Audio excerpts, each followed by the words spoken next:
After this video, you may question the morality of the 1940s United States government towards the American troops. World War II is a period of time where the American soldiers were subjected to just brutal human experiments.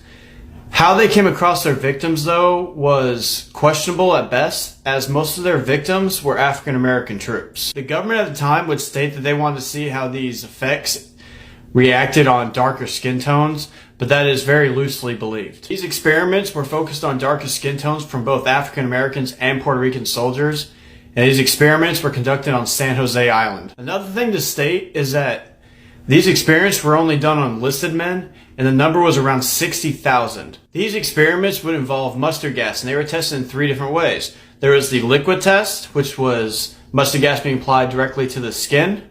There was the field test, where they had to go through an obstacle course in a combat scenario with mustard gas being thrown on the field.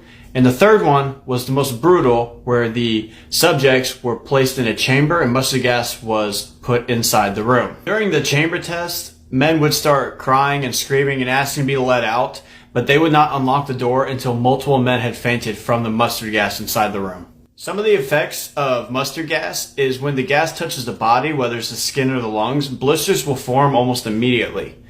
Now, there is also no way to expel mustard gas from the body, so these become lifelong issues and can develop into either leukemia or skin cancer. Possibly the worst part about all this is the subjects who were chosen for this experiment, or those who volunteered, were denied disability compensation once they were out of the service. It wasn't until 2015 when a story came out talking about the tragic experience that the people subjected to these experiments endured.